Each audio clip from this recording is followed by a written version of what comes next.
Our next speaker is Dr. Eike Hartmann, who has spent many, many years in very constant contact and guidance with Maharshi.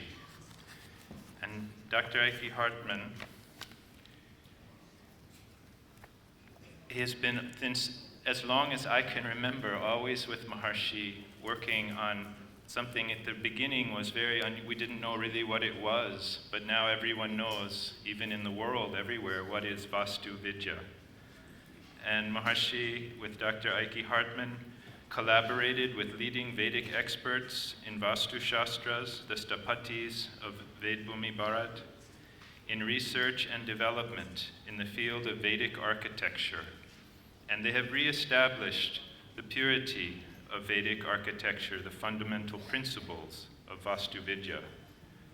For this, Maharshi awarded him a doctoral degree in Vedic science from Maharshi Vedic University in the Netherlands, and he is presently a visiting professor at Maharshi University of Management, USA, chairman of the board of directors of the Institute of Vedic City Planning, Maharshi University of Management in the Netherlands.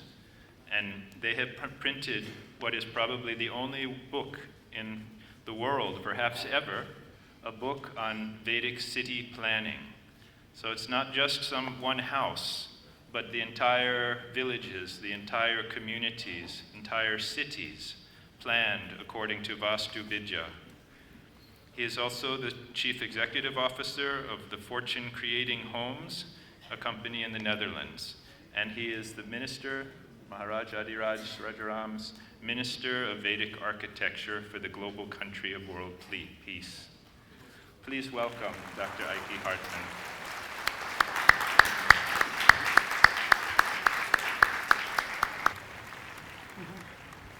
Pranam to Jagat Guru Shankaracharya Maharaj, revered Maharaj Adhiraj Rajaramji, great scholars, saints, scientists, and distinguished guests. It is my great joy to present today a glimpse of Maharshi's master plan to reconstruct Vedic India, Ram Raj through Vastu Vidya of Maharshi's Stapatya Ved.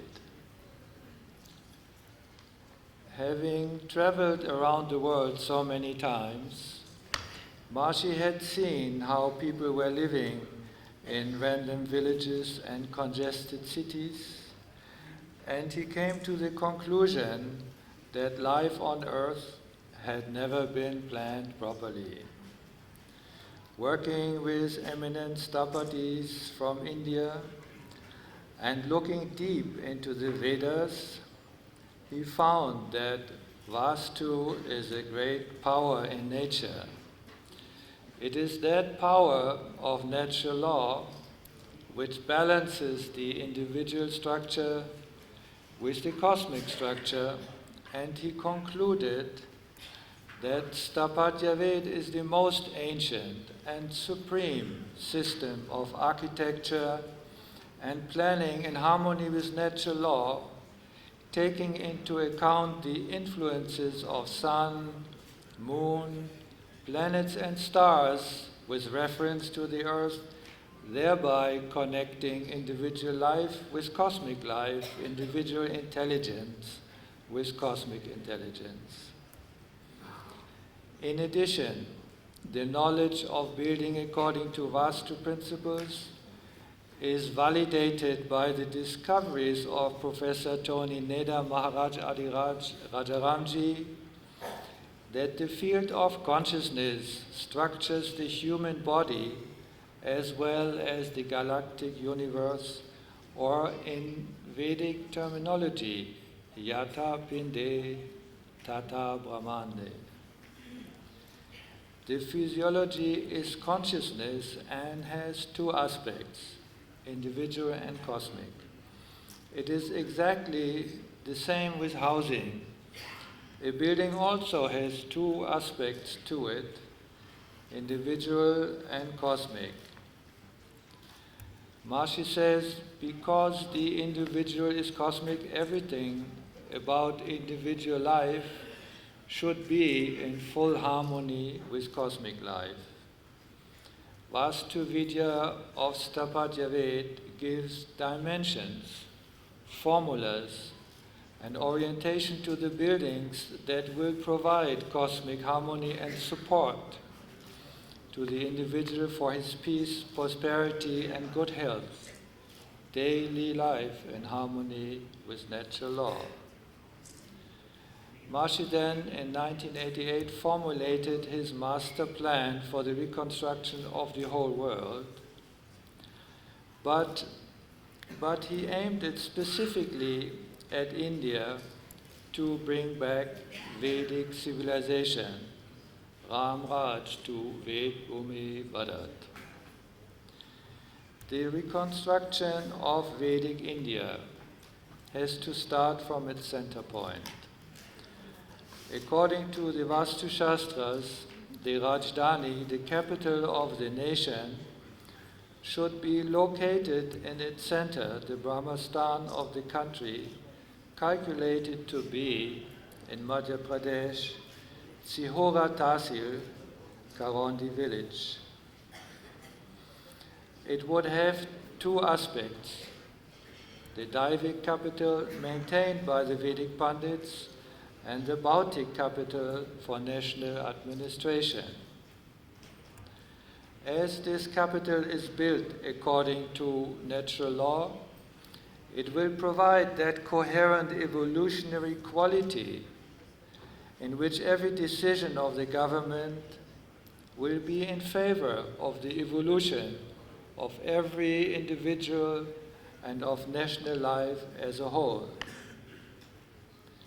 In the same way, each state of India should have a Vedic capital with auspicious parliament hall in its Brahmastan.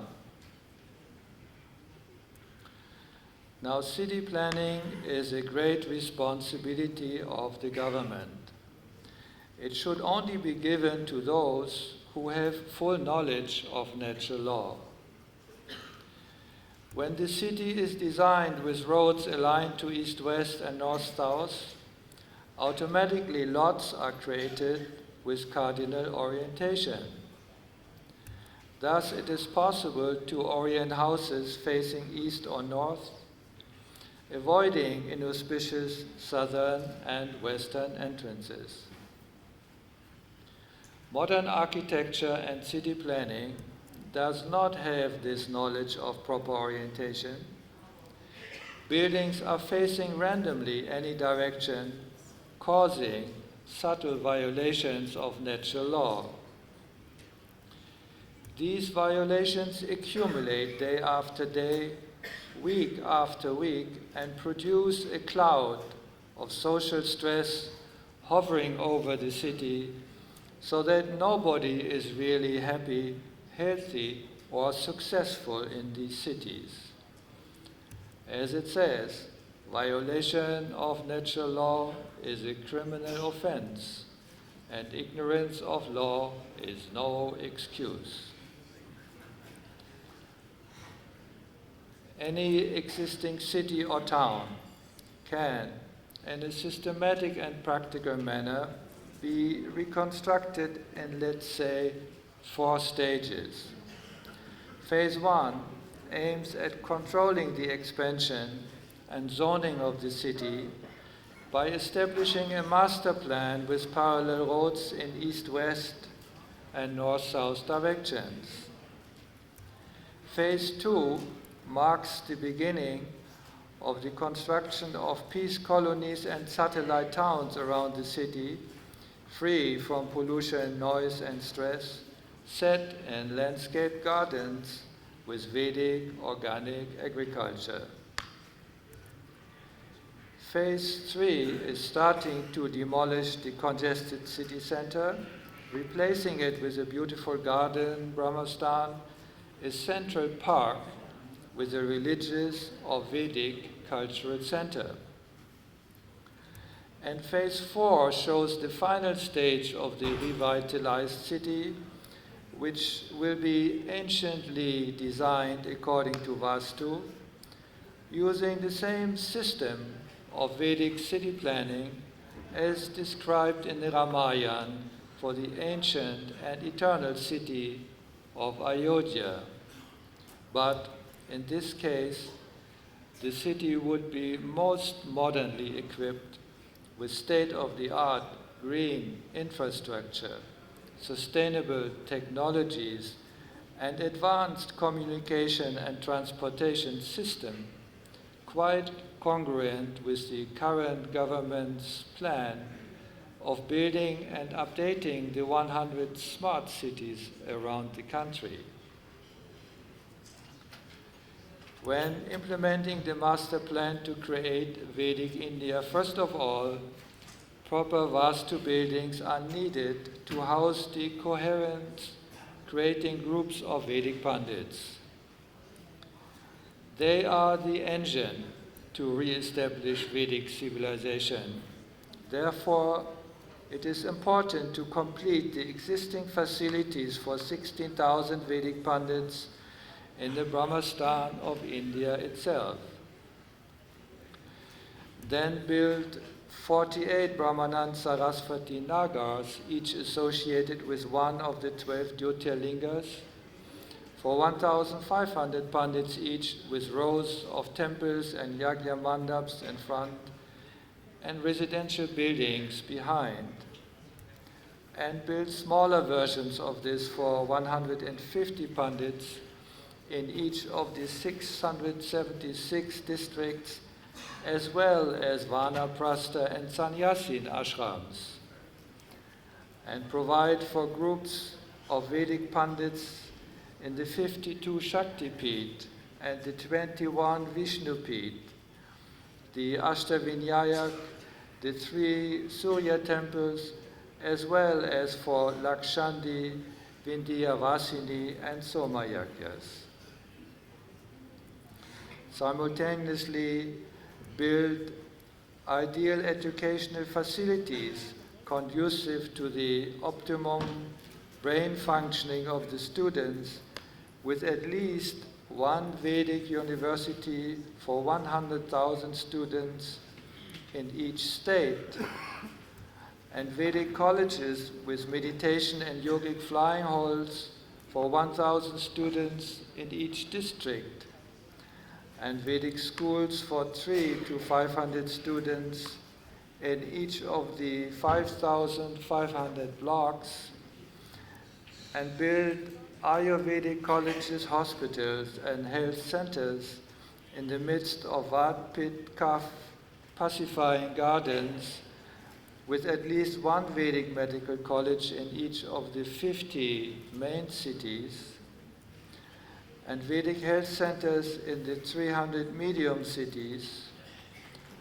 and smaller Ayurveda centers in the 200 smaller cities. Now, people do not know that many misfortunes arise from lack of proper orientation of buildings in which they live and work. In this scientific age, we should not repeat the mistakes of the past. Once we understand Vastu and Sthapatya in terms of natural law, there is nothing mysterious about it. Like when you put your finger into fire, it burns, and put it into water, it cools.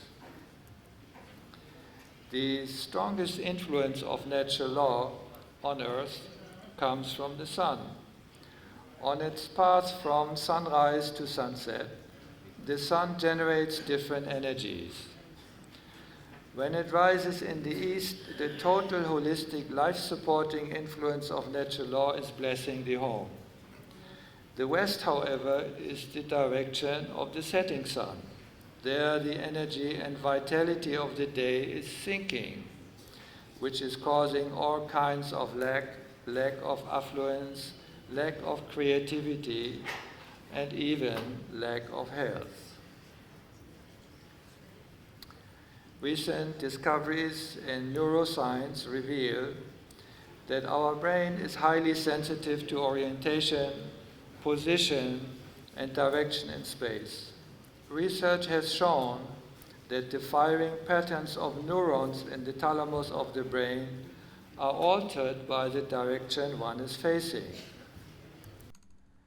Last year, the Nobel Prize in Medicine was awarded for the discovery of cells that constitute a GPS positioning system in the brain.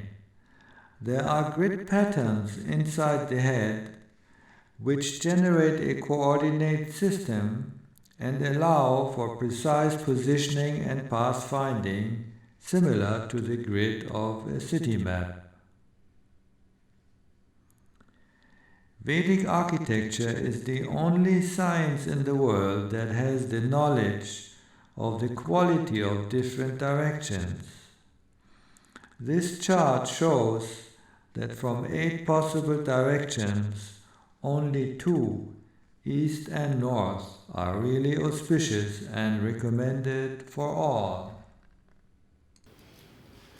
Rotated buildings, however, facing intermediate directions, are always producing inauspicious and disharmonious results. In addition, the house should be designed in such a way that the different energies of the sun correspond to the specific functions and the activities of each room, so that natural law is always smiling at every aspect of our daily life. If this order gets confused, one may get hungry in the bedroom, sleepy in the kitchen, or angry in the living room. Geophysicists and astrophysicists have observed that our Earth, the Sun, and other celestial bodies vibrate in terms of global acoustic, gravity, and surface gravity waves, which are mathematically quantified in terms of so-called spherical harmonics. Accordingly, the globe vibrates in 2 directions, one direction from north to south and the other from east to west, following the spin of the Earth. These different frequencies produce standing waves, which create a vibrational interference pattern intersecting at right angles. When a building is constructed on this vibrating surface, it automatically becomes a resonator of the underlying waves. Therefore, all buildings should be placed in harmony with this underlying vibrational field, which means they should always be aligned to the cardinal directions, as ancient Vastu Vidya has been emphasizing since times immemorial. Following these principles, the global country of world peace has already constructed a few thousand of such ideal fortune-creating buildings, as well as educational and health facilities and beautiful peace palaces in many countries, with a total amount of $500 to $600 million worth of construction, including the most healthy, LEED Platinum certified, sustainable Vastu office building constructed in Washington, D.C. We even planned and built the first Vedic city in the world, which is 100% according to Vastu architecture, as per unanimous decision of the City Council. Having moved into their new fortune-creating home, many people noticed dramatic improvements in the destiny of their families and in their private and professional life. Also, companies experience spontaneous turnaround and sudden good luck and prosperity.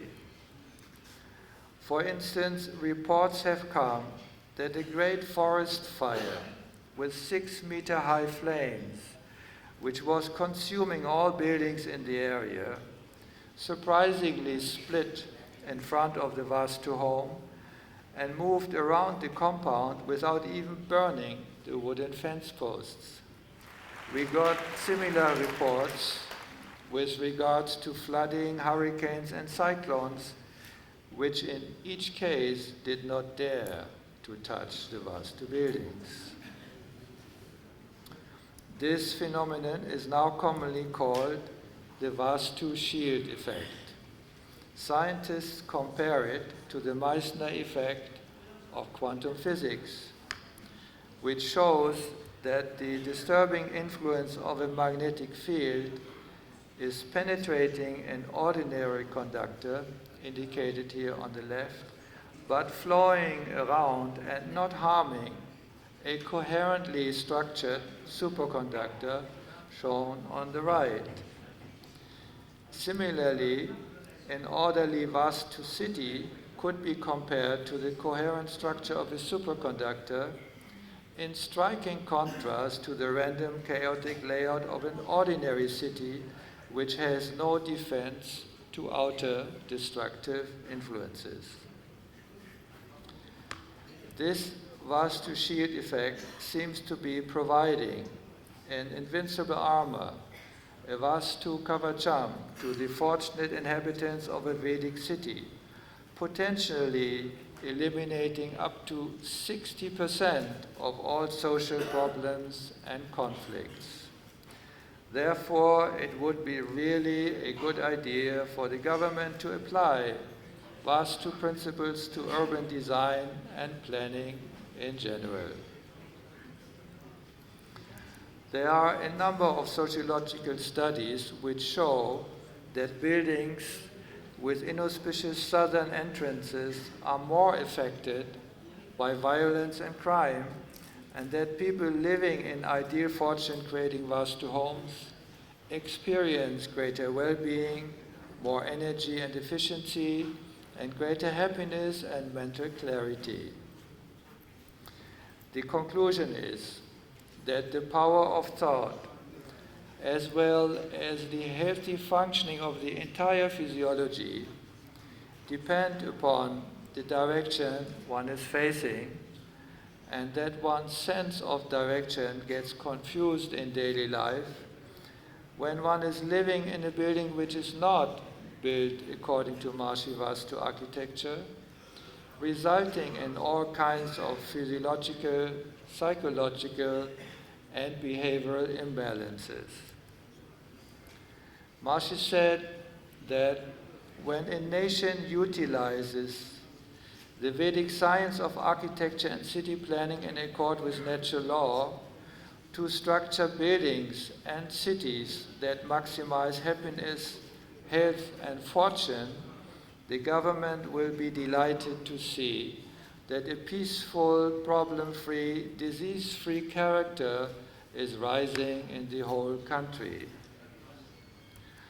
Therefore, supported by the increasing amount of scientific evidence validating the benefits of Vedic architecture, it is recommended that the Ministry of Urban Development and Housing introduces the universal and standardized system of Sthapatya Vedic architecture as revived by His Holiness Maharishi Mahesh Yogi in the training of architects and urban planners, and issues regulations and bylaws for all its planning authorities nationwide to adopt the time-tested precepts of Vastu construction, and even makes it a compulsory feature for the newly announced high-tech smart cities throughout India to ensure perfect economic, social, and environmental harmony and sustainability for all future generations in a beautifully planned, heaven on earth, ideal Vedic India as a shining example for the whole world. Vishwavyapi Ram Raj, Vijayante Taram. Thank you very much.